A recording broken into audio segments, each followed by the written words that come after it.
Friends, எல்லோரும் எப்படி இருக்கீங்க? நான் ரொம்பவே நல்லா இருக்கேன். இன்றைக்கி நம்ம ஒரு சூப்பரான சண்டே விலாக் தாங்க பார்க்க போகிறோம். சண்டே விலாக் போட்டு ரொம்ப நாள் ஆகுதுங்க. ரொம்ப நாளைக்கு அப்புறம் அன்றைக்கி வீடியோ எடுக்கலான்னு வந்து ஸ்டார்ட் பண்ணேன். இந்த வீடியோ எடுத்தே வந்து ஒரு 2 வீக்ஸ் ஆகுது. என்னமோ தெரியலங்க, இப்போல்லாம் கொஞ்சம் வீடியோ போடுறதுக்கு லேட் ஆகிட்டு தான் இருக்குது. எப்படியாவது வந்து ட்ரை பண்ணணும், கொஞ்சம் சீக்கிரமாக போடணுன்னு. இது பார்த்திங்கன்னா இன்றைக்கி முந்தின நாள் வச்ச காரக்குழம்பு. எப்போவுமே என்னோடய கிச்சனை பார்த்திங்கன்னா நீங்கள் க்ளீனாக தான் பார்த்துருப்பீங்க. சண்டேனா கூட நான் வந்து க்ளீன் பண்ணி வச்சுட்டு தான் நான் வந்து தூங்கவே போவேன். ஆனால் அன்றைக்கி முதல் நாள் தலைவலி வந்துட்டதுனால வந்து எதுவுமே பண்ணலை. அப்படியே வந்து தோசை சுட்டு சாப்பிட்டுட்டு அப்படியே விட்டுட்டு போயாச்சு. அன்றைக்கி நைட்டு வந்து தக்காளி வாங்கிட்டு வந்திருந்தாங்க. காலையில் காய்கறிலாம் வாங்கிட்டு வந்திருந்தாங்க. தக்காளி வாங்கிட்டு வராமல் விட்டுட்டாங்க. அது வந்து நைட்டு வரும்போது வாங்கிட்டு வந்திருந்தாங்க. அது கூட எடுத்து வைக்கல, அப்படியே வச்சுட்டு தூங்க போயாச்சு. க்ளீன் பண்ணி வைக்காத கிச்சன் தான். ஆனால் அப்போவுமே பார்க்குறதுக்கு கொஞ்சம் க்ளீனாக தான் இருக்குல்ல. இந்த கடாய் கூட பார்த்திங்கன்னா வந்து சீசனிங் பண்ணி இந்த வீடியோ எடுக்கணும்னு நினச்சிட்டு இருந்தேன். அதை கூட எடுக்கல. அது எங்கே வச்சனோ அங்கேயே இருந்தது. அன்றைக்கி முந்தின நாள் தான் வந்து டிமார்ட் ஷாப்பிங் ஹால் வீடியோலாம் எடுத்திருந்தேன். சரி, ஓகே, அப்புறமா வீடியோ எடுத்துக்கலான்னு அப்படியே எடுத்து வச்சுட்டேன். கழுவி வச்ச பாத்திரங்களும் இருக்குது, அதையும் எடுத்து கபோர்டில் வைக்கணும். கழுவ வேண்டிய பாத்திரங்களும் இருக்குது, அதையும் வந்து க்ளீன் பண்ணிவிட்டு கிச்சன் ஃபுல்லாக நீட்டாக க்ளீன் பண்ணி முடிச்சிட்டேன். எப்படியும் சமைச்சா அழுக்காக தானே ஆக போகுது, அதுக்காக எதுக்காக க்ளீன் பண்ணணும்னு வந்து நினைப்பீங்க. அப்படிலாம் கிடையாதுங்க. எனக்கு எப்போவுமே வந்து கிச்சன் க்ளீனாக இருந்தால் தான் சமைக்கவே பிடிக்கும். அதனால் முதல்ல அந்த வேலையை நான் முடிச்சிடுவேன். சமைச்சு முடிச்சுட்டு க்ளீன் பண்ணி வச்சுருவேன். கிச்சன் மட்டும் இல்லைங்க, எல்லா இடமும் நீட்டாக க்ளீனாக இருக்கணும். ஓரளவுக்கு நான் அதை மெயின்டைன் பண்ணுவேன். என்னால் முடியாத பட்சத்தில் மட்டும்தான் நான் வந்து கொஞ்சம் அப்படியே விட்டுடுவேன். அன்றைக்கி காலையிலேயே பார்த்திங்கன்னா அவர் கொஞ்சம் வெளியே போகிற வேலை இருந்தது. அதனால் கொஞ்சம் சீக்கிரமாகவே வந்து அன்றைக்கி செய்ய வேண்டியதுக்கெல்லாம் வாங்கிட்டு வந்து கொடுத்துட்டாரு. அன்றைக்கி ஃபுல்லாக வந்து சீ ஃபுட்டு தான். காலையில் எப்பவும் போல் அம்மா செய்கிறாங்க. மத்தியானத்துக்கு எல்லாமே சீ ஃபுட்டு தான். எறா வாங்கிட்டு வந்திருந்தாங்க. நல்ல வேலை சீக்கிரமாக வாங்கிட்டு வந்ததுனால எனக்கு கொஞ்சம் ஈஸியாக இருக்கும். ஏன்னா அதை க்ளீன் பண்ணுறது ஒரு பெரிய வேலை. நெக்ஸ்ட்டு வந்து வஞ்சரம் மீன், அடுத்தது வந்து ஜிலேபி மீன் வாங்கிட்டு வந்திருந்தாங்க. ஜிலேபி மீன்லாம் இது வரைக்கும் வாங்கினதே கிடையாது. ஏதோ ஃபஸ்ட் டைம் வாங்கிட்டு வந்திருக்காரு. கண்டிப்பாக பசங்க எதுவும் சாப்பிடவே மாட்டாங்க. அதனால இது ஏதாவது டிஃப்ரெண்ட்டாக செய்யலான்னு ஒரு பிளான் பண்ணியிருக்கேன். ஃபர்ஸ்ட் வஞ்சிர மீனை க்ளீன் பண்ணிக்கிட்டேன். நல்லா பெரிய மீன், அதனால் வந்து ஸ்லைஸும் நல்லா பெருசு பெருசாக இருந்தது. சின்ன மீனாக இருந்தால் கொஞ்சம் விலை கம்மியாக இருக்குங்க. இவர் வந்து எப்போவுமே இந்த மாதிரி தான் வாங்கிட்டு வருவார். இது கொஞ்சம் விலையும் அதிகம் தான். பசங்கள்லேருந்து பெரியவங்க வரைக்கும் எல்லாருமே வந்து ரொம்ப விரும்பி சாப்பிட்றது வஞ்சிர மீன், சங்கரா மீன், நெத்திலி மீன், அப்புறம் பாறை மீன். இது தாங்க ரொம்ப விரும்பி சாப்பிடும். மற்ற எந்த மீன் வாங்கினாலும் அந்தளவுக்கு பிடிக்கிறது இல்லை. சங்கரா மீன் கூட குழம்பை விட வறுத்து சாப்பிட்டோம்னா ரொம்பவே டேஸ்டியாக இருக்கும். அது அப்பாவுக்கு ரொம்பவே பிடிக்கும். இந்த 2 மீனையும் க்ளீன் பண்ணி எடுத்து வச்சுட்டு அதுக்கப்புறம் எறாவை க்ளீன் பண்ண ஸ்டார்ட் பண்ணேன். எறா க்ளீன் பண்ணி முடிக்கிறதுக்கே எனக்கு 1 மணி நேரத்துக்கு ஆகிடுச்சு. நான் முதலே சொன்ன மாதிரி கொஞ்சம் சீக்கிரமாக இதெல்லாம் எடுத்துகிட்டு வந்ததால் எனக்கு கொஞ்சம் வசதியாக இருந்தது. 7:30க்கெலாம் வாங்கிட்டு வந்துட்டாங்க. அதனால் கொஞ்சம் ஈஸியாக இருந்தது க்ளீன் பண்ணுறதுக்கு. நான் மேக்ஸிமம் வந்து சண்டேயில் எறா வாங்கவே மாட்டேன். ஏன்னா அது க்ளீன் பண்ணுற வேலையே ஒரு பெரிய வேலை இல்லையா. அதனால் வீக் டேஸில் தான் நிறைய வாங்குறது உண்டு. இந்த மீன் கழுவுறது மட்டும் நம்ம எத்தனை தடவை கழுவினாலும் வந்து வந்துட்டே தாங்க இருக்கும். ஆனால் வந்து ஒரு மேக்ஸிமம் ஒரு 10 தடவையாவது நான் கழுவிடுவேன். இப்போ வஞ்சர மீன் கழுவிட்டு ஜிலேபி மீனும் வந்து கழுவி எடுத்து வச்சுட்டேன்.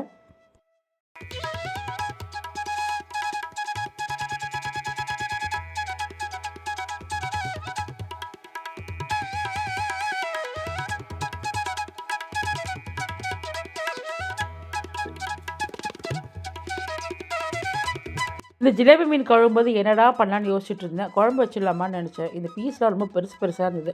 குழம்பு வச்சா கண்டிப்பாக பிடிக்காது, யாருமே சாப்பிட மாட்டாங்கன்னு அதையும் வந்து விட்டுட்டேன். சரி, யோசிச்சுட்டே கழுவிட்டு இருந்தப்போ திடீர்னு ஒரு ஐடியா தோணுச்சு. இதில் என்ன செஞ்சேன் அப்படின்றத வந்து நீங்கள் போக போக வீடியோ பார்த்து தெரிஞ்சுக்குவீங்க. நிஜமாக ரொம்பவே சூப்பராக இருந்தது. நீங்களும் கண்டிப்பாக அதை ட்ரை பண்ணி பாருங்கள். நெக்ஸ்ட்டு எறாவை க்ளீன் பண்ண ஸ்டார்ட் பண்ணிவிட்டேன். எறா க்ளீன் பண்ணுறதுல போய் என்ன இருக்குதுன்னு பார்க்குறீங்களா? ஆல்ரெடி அவங்க வந்து எல்லாத்தையும் க்ளீன் பண்ணி தான் கொடுத்துருக்குறாங்க. என்ன தான் அவங்க க்ளீன் பண்ணாலும் அதோட சைடில் பார்த்தீங்கன்னா அந்த குடல் வந்து இருக்கும். அதை நம்ம வந்து க்ளீன் பண்ணி எடுக்கணும். அது வந்து நம்மளுக்கு உடம்புக்கு நல்லது கிடையாது. இது அப்படியே இருந்ததுன்னா ஃபுட் பாய்சன் ஆகும். அதனால் இந்த மாதிரி சிசர் வச்சு கட் பண்ணி எல்லாத்துலேயும் இது மாதிரி 2 பக்கமும் இருக்கும்.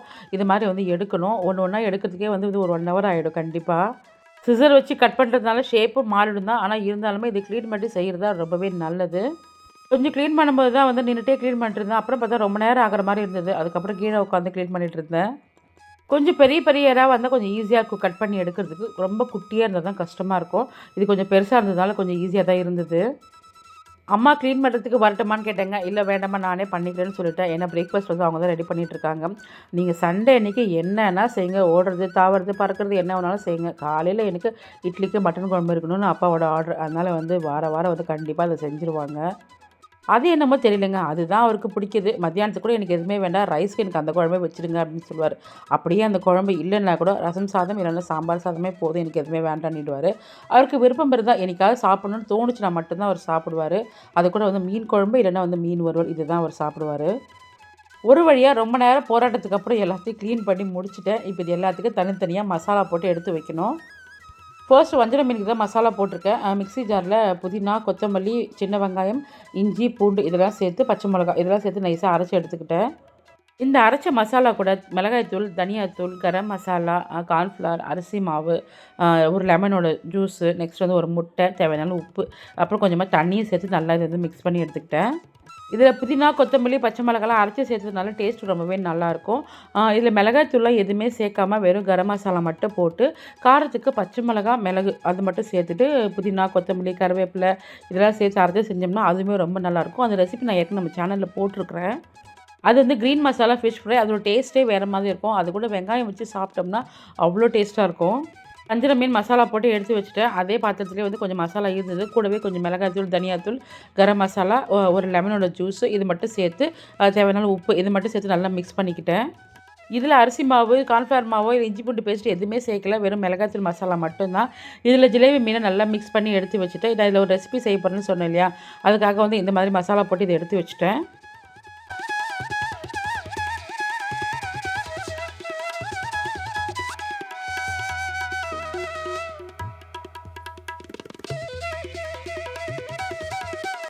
மறுபடியும் அந்த மசாலா கூடவே இன்னும் கொஞ்சம் மசாலா சேர்த்துக்கிட்டேன். எறா பக்கோடா செய்கிறதுக்காக இஞ்சி பூண்டு பேஸ்ட், மிளகாய்த்தூள், தனியாத்தூள், கறி மசாலா பொடி, நெக்ஸ்ட் வந்து மிளகுத்தூள், அப்புறம் வந்து கார்ன்ஃப்ளவர், அரிசி மாவு, தேவையான உப்பு இதெல்லாம் சேர்த்து நல்லா மிக்ஸ் பண்ணிட்டு கொஞ்சமாக எறாவையும் சேர்த்து நல்லா மிக்ஸ் பண்ணி எடுத்து வச்சுட்டு தண்ணி எதுவுமே சேர்க்கலை.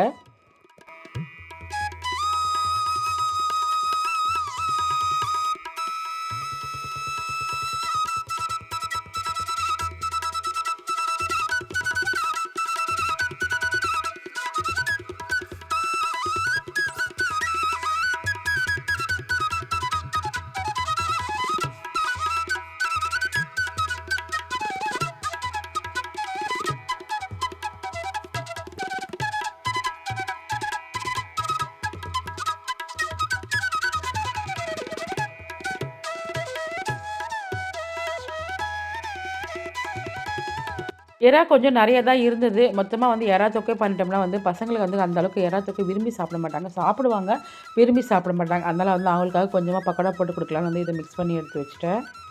இப்போ எல்லாத்துக்கும் மசாலா போட்டாச்சு. அப்படி அப்படியே மூடி எடுத்து ஃப்ரிட்ஜில் வச்சுட்டேன். தொக்குக்காக எடுத்து வச்ச எறாவும் வந்து ஃப்ரிட்ஜில் எடுத்து வச்சுட்டேன். ஏன்னா செய்கிறதுக்கு லேட் ஆகும் இல்லையா, ரொம்ப நேரம் வெளியே இருந்தால் ஒரு மாதிரி ஆகிடும். சீக்கிரமாக வர வாங்கிட்டு வந்துட்டாங்க இல்லையா, அதனால் அதையும் ஃப்ரிட்ஜில் எடுத்து வச்சுட்டேன். இதெல்லாம் ஃப்ரிட்ஜில் எடுத்து வச்சுட்டு சாதத்துக்கு அரிசி ஊற வச்சுட்டு ரசத்துக்கு புளியை ஊற வச்சுட்டு நானும் ஃப்ரெஷ்ஷப் ஆகிட்டு வந்துட்டேன். பசங்களும் குளிச்சு ரெடியாக இருக்காங்க. இப்போ அம்மா வீட்டுக்கு கிளம்பியாச்சு.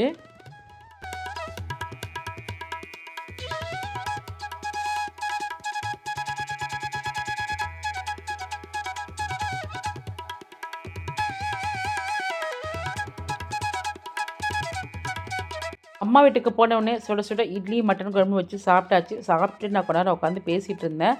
பசங்கள்லாம் உடனே கிளம்பி போயிட்டாங்க. நான் அதுக்கப்புறம் கொஞ்ச நேரம் கழிச்சு தான் நான் போனேன்.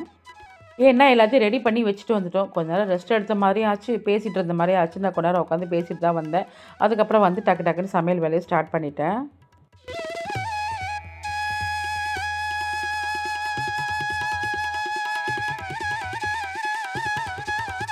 ஆல்ரெடி நம்ம எல்லாத்துக்கும் மசாலா போட்டு ரெடி பண்ணி வச்சுட்டோம். இப்போ எறா தொக்கு மட்டும் தான் வைக்கணும். கூட கொஞ்சம் ரசம், சாம்பாரும் கொஞ்சம் வைக்கலான்னு இருக்கிறேன். அதுக்காக குக்கரில் பருப்பு போட்டு விட்டுருக்கேன். இது ரசத்துக்காக ஊற வச்சுருந்த புளி, இன்னும் மசாலாலாம் எதுவுமே போடலை. இது எறா தொக்குக்காக வெங்காயம், தக்காளி, இது சாம்பாருக்காக வெங்காயம். நெக்ஸ்ட் எறா தொக்குல முள்ளங்கி போட்டோம்னா வந்து ரொம்பவே நல்லாயிருக்கும். நான் ஏற்கனவே அந்த ரெசிபி நம்ம சேனலில் போட்டிருக்கிறேன். ஒரே முள்ளங்கி தான் போட போகிறேன். அதுக்காக தோல் சீவி எடுத்து வச்சுருக்கேன். அம்மாவை தான் துருவி கொடுக்க சொன்னேன். அம்மா வந்து நான் போன கொஞ்ச நேரத்துக்குள்ள அம்மாவை வந்துட்டாங்க. ஃபோன் பேசிகிட்டு இருக்காங்க. சரி பேசிவிட்டு எனக்கு துருவி கொடுங்கன்னு அவங்கக்கிட்ட கொடுத்தேன். அவங்க ஃபோன் வைக்கிற மாதிரி தெரியல. சித்திக்கிட்ட தான் பேசிகிட்டு இருந்தாங்க. அக்கா தங்கச்சி கூட ஃபோன் பேசுனாங்கன்னா டைம் போகிறதே தெரியாது. இவங்கள நம்பினா வேலைக்கு ஆகாதுன்னு அப்படின்னு பசங்கக்கிட்ட சொல்லியிருந்தேன். சஷ்மும் கனியும் சேர்ந்து வந்து துருவி கொடுத்தாங்க. ஃபர்ஸ்ட் எறா தொக்கு ரெடி பண்ணிக்கலாம். எறா தொக்கு பொறுத்த வரைக்கும் எண்ணெய் கொஞ்சம் தாராளமாக இருந்தால் தான் நல்லாயிருக்கும். அந்த நீச்ச வாடையும் இல்லாமல் இருக்கும். நான் அதுக்காக தான் கடலெண்ணெய் பாதி நல்லெண்ணெய் பாதி சேர்த்துருக்கிறேன். அதனால தான் வந்து அது பொங்கி வந்திருக்கு. இப்போ இது சோம்பு சேர்த்து நல்லா பொரிஞ்சதுக்கப்புறமா பொடியை கட் பண்ண வெங்காயம், கருவேப்பிலை சேர்த்து நல்லா வதக்கி விட்டுக்கிட்டேன். என்னோடய சமையலில் எதுக்கெல்லாம் அதிகமான எண்ணெய் தேவைப்படுதோ அதுக்கெல்லாம் பார்த்திங்கன்னா வந்து கம்பல்சரி வந்து நல்லெண்ணெய் பாதி கடலெண்ணெய் பாதி தான் சேர்த்துக்குவேன். இப்போ உருளைக்கிழங்கு வறுவல், வெண்டைக்காய் பொரியல் இதுக்கெல்லாம் கூட பார்த்திங்கன்னா எண்ணெய் நிறைய இருந்தால் தான் நல்லாயிருக்கும். அதுக்குமே வந்து நிறைய நல்லெண்ணெய் சேர்த்துக்குவேன். பாதி மட்டும் இல்லை, ஃபுல்லுமே நல்லெண்ணெய் சேர்த்து கூட செய்வேன். வெங்காயம் ஓரளவுக்கு வதங்கினதுக்கு அப்புறமா பொடியை கட் பண்ண 3 தக்காளி சேர்த்து நல்லா வதக்கி விட்டுக்கிட்டேன். இது ஓரளவுக்கு நல்லா வதங்கணும். இப்போ வந்து நம்ம துருவி வச்ச முள்ளங்கி இருக்கு இல்லையா, அதை வந்து தண்ணி வந்து பிழிஞ்சிட்டு நம்ம இதில் சேர்த்துக்கலாம். தண்ணியோடு சேர்க்க வேண்டாம், ரொம்ப சொதன்னு ஆகிடும். அதனால் தண்ணி பிழிஞ்சிட்டு சேர்த்துக்கோங்க. இதோட ஃப்ளேவரே ரொம்ப நல்லாயிருக்கும். இதுவுமே இப்போ எண்ணெயில் நல்லா வதங்கி வரணும். இதெல்லாம் ஓரளவுக்கு நல்லா வதங்கி வந்ததுக்கப்புறமா இஞ்சி பூண்டு பேஸ்ட்டு சேர்த்துக்கிட்டேன். முதல்லயே சேர்த்துட்டோம்னா அடி பிடிக்கும். அதனால் வந்து ஓரளவுக்கு நல்லா வதங்கினதுக்கு அப்புறமா சேர்த்துக்கோங்க. இதெல்லாம் செஞ்சுட்டே இருந்தேங்க. முழுசாக என்னால் வீடியோ எடுக்க முடியல. எங்கள் நாத்தனார் வீட்டுக்காரர் ஊர்லேருந்து வந்திருந்தார். அவர் வந்துட்டதுனால அவர்கிட்ட பேசிக்கிட்டே வந்து அப்படியே சமையல் பண்ணிகிட்டு இருந்தேன். அதனால் வந்து வீடியோவே எடுக்க முடியல. அப்படியே டக்கு டக்குன்னு வந்து போட்டுக்கிட்டே அவர்கிட்ட பேசிகிட்டு இருந்தேன். அப்புறம் பசங்களை கூப்பிட்டு விட்டேன். அவங்களாம் பேசிகிட்டு இருந்தாங்க. அம்மாவும் இருந்தாங்க இல்லையா, அங்கே உட்காந்து பேசிகிட்டு இருந்தாங்க. இந்த பேக்கில் என்ன இருக்குன்னு லாஸ்ட்டில் நான் உங்களுக்கு காட்டுறேன். நான் அங்கே அவர்கிட்ட பேசிக்கிட்டேன். இங்கே வேலையை ஓரளவுக்கு முடிச்சுட்டேன். எறா தொக்கு வந்து ரெடி ஆகிடுச்சு.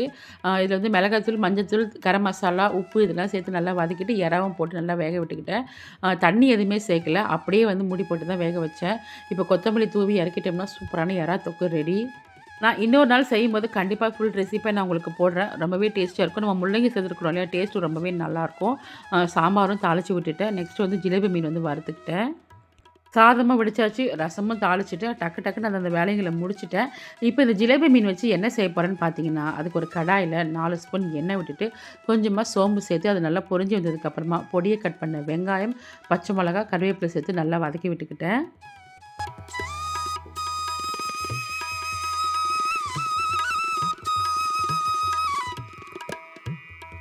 இந்த வெங்காயம் வதங்கிறதுக்கு தேவையான அளவு மட்டும் உப்பு சேர்த்து இந்த அளவுக்கு இதை நல்லா வதக்கி விட்டுக்கோங்க. நெக்ஸ்ட் இப்போ நம்ம வறுத்து வச்ச ஜிலேபி மீனை முள்ளெல்லாம் எடுத்து இந்த மாதிரி உதுத்து வச்சுக்கோங்க. இப்போ இதில் சேர்த்து ஹை ஃப்ளேமில் வச்சு கொஞ்சமாக கொத்தமல்லியும் சேர்த்து நல்லா இதை மிக்ஸ் பண்ணி எடுத்துக்கலாம். கிட்டத்தட்ட சொரா புட்டு மாதிரி தான். இது சொரா புட்டு கிடையாது, ஜிலேபி புட்டு. நிஜமாகவே ரொம்பவே சூப்பராக இருந்ததுங்க. நாங்கள் எதிர்பார்க்கவே இல்லை. பசங்கள்லாம் வந்து ரொம்பவே விரும்பி சாப்பிட்டாங்க. முக்கியமாக வந்து லட்சுக்கும் கனிஷ்க்கும் ரொம்பவே பிடிச்சது. சின்னவ வந்து அந்தளவுக்கு விரும்பி சாப்பிடல. அவள் பொதுவாகவே வந்து மீன் குழம்பு சாப்பிட மாட்டா. வேறு ஏதாவது மீன் இருந்தால் சாப்பிட மாட்டா. இந்த ஃபிஷ் ஃப்ரை, அப்புறம் வந்து இந்த எறா பக்கோடா இது மாதிரி மட்டும் தான் சாப்பிடுவா. அதனால வந்து அவளுக்கு அந்த அளவுக்கு இது பிடிக்கல. எங்கள் எல்லாருக்குமே ரொம்ப பிடிச்சது. 2 பேருமே டேஸ்ட் பண்ணி பார்த்துட்டு சூப்பராக இருக்குன்னாங்க. இந்த மீன் சேமியா இல்லையா, அந்த மாதிரி இருக்குன்னாங்க. இதில் கொஞ்சம் சேமியா போட்டோன்னு வச்சுக்கோங்களேன், மீன் சேமியா மாதிரியே இருக்கும். அதுவும் சூடாக சாப்பிட்றதுக்கு ரொம்பவே நல்லா இருந்தது. ஒரு சாம்பார் சாதம், ரசம் சாதத்துக்கு இதை வச்சு சாப்பிட்டோம்னா நல்லாயிருக்கும். கூட கொஞ்சம் சில்லி பவுடர் கூட போடலாங்க. நான் வந்து நெக்ஸ்ட் டைம் பண்ணும்போது நம்ம சில்லி பவுடர் போட்டு செய்யலான்னு இருக்கிறேன். இப்போ எல்லா வேலையும் முடிஞ்சது. எறா தொக்கு, கிள்ளி போட்ட சாம்பார், ரசம், நெக்ஸ்ட் வந்து ஜிலேபி புட்டு, அப்புறம் வந்து வஞ்சர மீன் வந்து இப்போ தான் வறுத்துட்ருக்கேன். பொதுவாகவே சொரா புட்டுக்கு வெங்காயம் நிறைய சேர்ப்பாங்க. நான் வந்து ஓரளவுக்கு கம்மியாக தான் சேர்த்துருந்தேன். நெக்ஸ்ட் டைம் செய்யும்போது பார்த்திங்கன்னா இன்னுமே நிறைய சேர்க்கலாம். இன்னும் வேறு ஏதாவது ஃப்ளேவர் கூட நம்ம இதை வந்து சேர்த்து செய்யலாம். ரொம்பவே நல்லா தான் இருக்கும். நான் இதை சும்மா ட்ரை பண்ணி பார்க்கலான்னு தான் ட்ரை பண்ணேன். நான் வந்து இஞ்சி பூண்டு பேஸ்ட்லாம் கூட எதுவுமே இல்லை, சேர்க்கவே இல்லை. நெக்ஸ்ட் டைம் செய்யும்போது கரெக்டாக ப்ராப்பராக என்னென்ன போடலான்னு பிளான் பண்ணிவிட்டு அப்புறம் செய்யலான்னு இருக்கிறேன். வஞ்சர மீன் வறுத்து எடுத்துட்டோம்னா எல்லோரும் உட்காந்து சாப்பிட வேண்டியது தான். அதுக்குள்ளே நம்ம வந்து ஊர்லேருந்து எடுத்துகிட்டு வந்திருந்தாங்களே, என்னென்ன எடுத்துகிட்டு வந்திருக்காங்கன்னு பார்க்கலாம் வாங்க. எங்கள் நாத்தனார் பொண்ணு வீட்டில் கலக்கா போட்டிருந்தாங்க. அதை தான் கொடுத்து விட்டுருந்தா. நான் அவளே எடுத்துகிட்டு வர சொல்லியிருந்தேன். ஃபஸ்ட்டு அவள் தான் வரேன்னு சொல்லியிருந்தா. இப்போ கன்சீவாக இருக்கிறா. சரி ஓகே, அதனால இப்போ வாமான்னு சொல்லியிருந்தேன். இல்லை 7 மாதம் ஆகிடுச்சு. சரி எக்ஸாம் முடிஞ்சதுக்கப்புறமா வந்து வரேன்னு சொல்லியிருக்கா. ஏன்னா வந்து அவளோட தங்கச்சியுமே வந்து இப்போ +2 படிச்சுட்ருக்கா. அதனால் வந்து அவளுக்கும் முடிஞ்சிடும், இவங்களுக்கும் முடிஞ்சிடும். அதனால் வந்து லீவில் வரேன் அப்படின்னு சொல்லியிருந்தாங்க. என்னடா இந்த வேர்க்கடலை கருப்பாக இருக்கேன்னு பார்க்குறீங்களா? அது வறுத்த வேர்க்கடலையில் சுட்ட வேர்க்கடலையா நிலத்துலேயே அப்படியே நெருப்பு வச்சு சுடுவாங்களாம். அதை கொடுத்து விட்டுருந்தாங்க. ரொம்பவே நல்லா இருந்தது. அடுத்தது காராமணி, புளியாம்பழம், பூ இல்லாமல் எப்போவுமே அவர் வரமாட்டார். நெக்ஸ்ட்டு கடையிலேருந்து கொஞ்சம் ஸ்நாக்ஸ் வாங்கிட்டு வந்திருந்தார். எப்போ வந்தாலுமே வந்து மஞ்ச் தாங்க வாங்கிட்டு வருவார். அவருக்கு பேரே வந்து மஞ்ச் மாமான்னு தான் என்னோடய பசங்க வச்சுருக்காங்க. இந்த வாட்டி வந்து 5 ஸ்டார் வாங்கிட்டு வந்திருக்காரு. என்னோடய பொண்ணு கேட்கவே கேட்டா, என்ன மாமா எப்போ நீங்கள் மஞ்ச் மாமாலேருந்து 5 ஸ்டார் மாமா வாங்கிங்கன்னு கேட்டா. இல்லைம்மா இன்றைக்கி மஞ்ச் இல்லை, அதனால 5 ஸ்டார் வாங்கிட்டு வந்தேன் அப்படின்னு சொன்னார். நெக்ஸ்ட் ஒரு பையன் நிறைய பச்சை வேர்க்கடலையும் கொடுத்து விட்டுருந்தாங்க. அதில் தான் வந்து உரிச்சு போட்டு கொஞ்சம் குழம்பு வச்சுருந்தேன். அந்த வீடியோ கூட ஏற்கனவே போட்டிருக்கிறேன், ஷார்ட்ஸில் போட்டிருக்கிறேன். இதெல்லாம் இருந்தாங்க அவர் எடுத்துகிட்டு வந்தது. இது எல்லாத்தையும் விட வந்து புளியாம்பழம் தான் இந்த வாட்டி கொஞ்சம் ஹைலைட்டு. இது வரைக்கும் அது எடுத்துகிட்டு வந்ததே கிடையாது. இதுதான் ஃபர்ஸ்ட் டைமு. பசங்களும் அதை வந்து விரும்பி சாப்பிட்டாங்க. ஓகே ஃப்ரெண்ட்ஸ், இதெல்லாம் வைக்க வேண்டிய இடத்துல அங்கங்கே எடுத்து வச்சுட்டு அதுக்கப்புறம் எல்லோரும் ஒன்றா உட்காந்து சாப்பிட்டுட்டோம். இந்த வீடியோட எண்டுக்கு நம்ம வந்துட்டோம். இந்த vlog உங்களுக்கு ரொம்பவே பிடிச்சிருக்குன்னு நினைக்கிறேன். இனி வரப்போகிற வீடியோவில் ரொம்பவே இன்ட்ரெஸ்டிங்காக இருக்கும். கண்டிப்பாக மிஸ் பண்ணாமல் பாருங்கள். இந்த வீடியோ பிடிச்சிருந்தால் லைக் பண்ணுங்கள், ஷேர் பண்ணுங்கள், மறக்காமல் சப்ஸ்கிரைபும் பண்ணிடுங்க. நெக்ஸ்ட் வீடியோவில் நான் உங்களை மீட் பண்ணுறேன். பாய்.